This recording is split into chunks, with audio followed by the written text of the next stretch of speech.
Mondays with Myra. Live life forward and share wisdom back. Hi, welcome to Mondays with Myra and Ash, whose very special day is this Wednesday, because this Wednesday is Ash Wednesday, and he was named Ash because of the little ash that's already on his head, so he celebrates it all year long.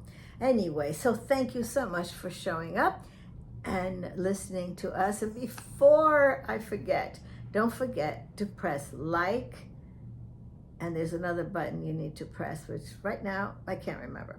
Okay, but you do press them, right? Last week we talked about my walls, my beautiful paintings, both the modern paintings and the super modern paintings, and the one that's called folk art, that you can tell what the things are. You don't have to guess. The other wall that I was thinking about too was maybe a wall that we put inside our hearts because we've been so hurt and we don't want to let anybody else hurt us again. But maybe once in a while you could take a peek and allow others to see that beautiful heart. Your walls inside your heart are beautiful paintings, beautiful music. So wise elders, we need your wisdom. And if you've got it all behind a wall, we won't ever know. We won't ever know the real you. So just think about it. And there's another wall in my home that I want to show you, and I will tell you a story first.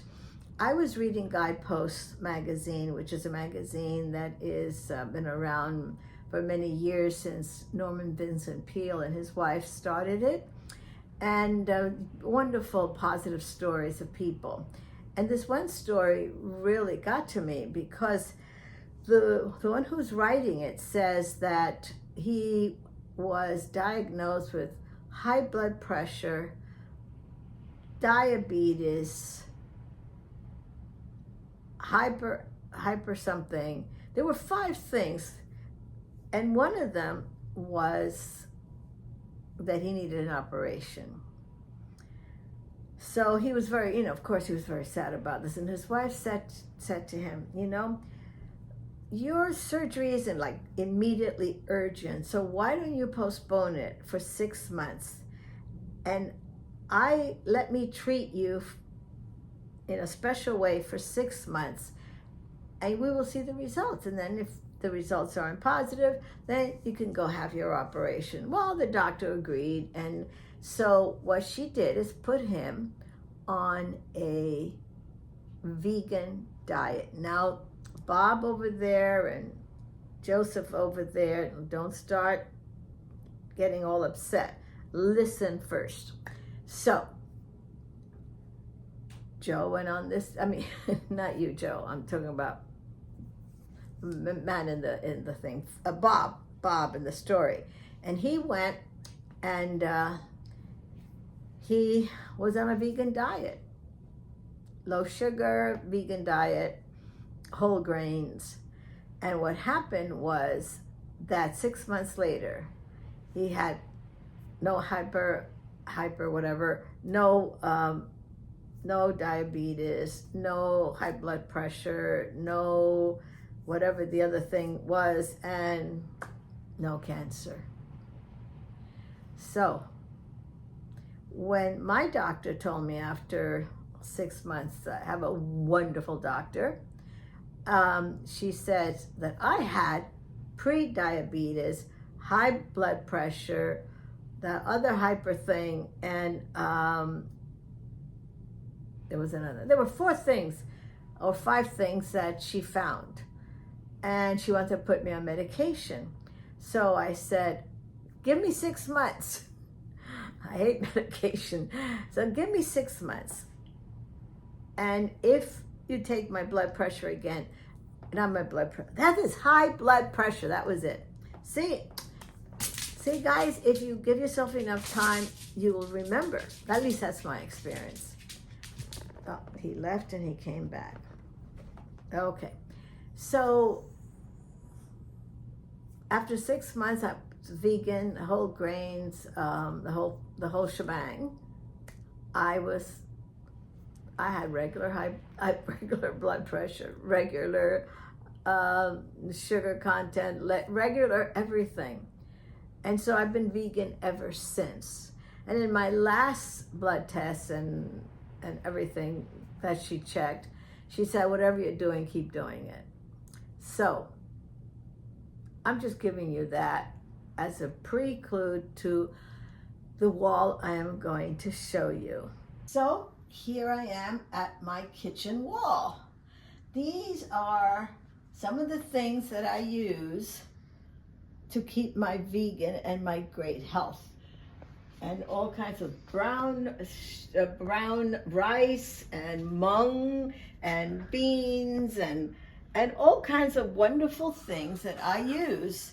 And then one of the things that I want to show you is that my motto is I am. What is it that I am? Am I pleasant? Yes. Am I healthy? Yes. So those things are very important, and I need to remember that I am.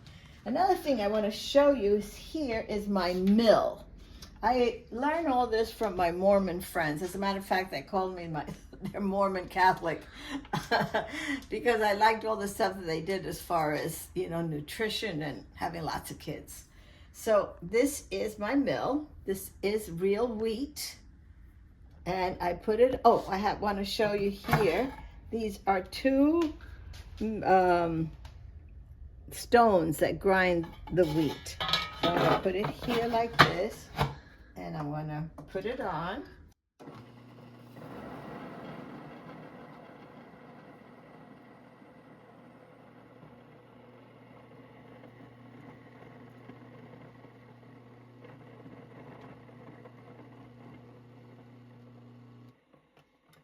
And ta-da!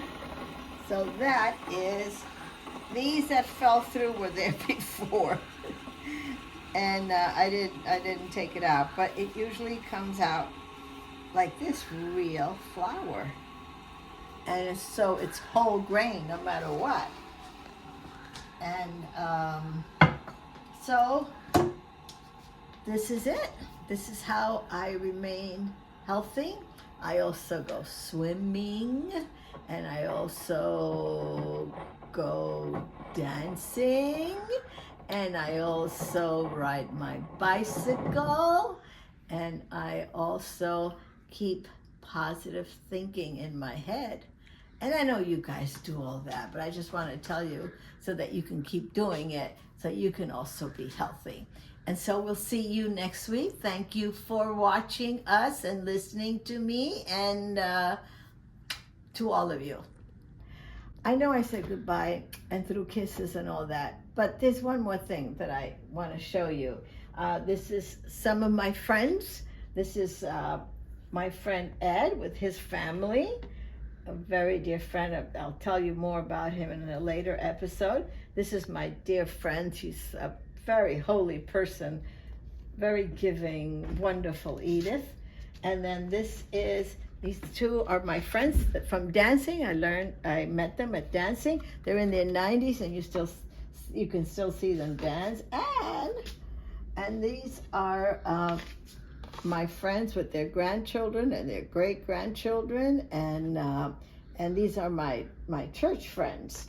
So I have friends from church, from dancing, from my activities, helping others, and living in community like that, where physically we're far apart, is really very important also for our emotional and even physical health.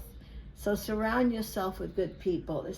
These are some of my good people. Now the others that are my good people, they're going to say, oh my God, how come I'm not there? However, I had these pictures, so those are the ones that I put up. Thank you so much again, and more kisses for you. Thank you. We'll see you next week. Mondays with Myra. Live life forward and share wisdom back.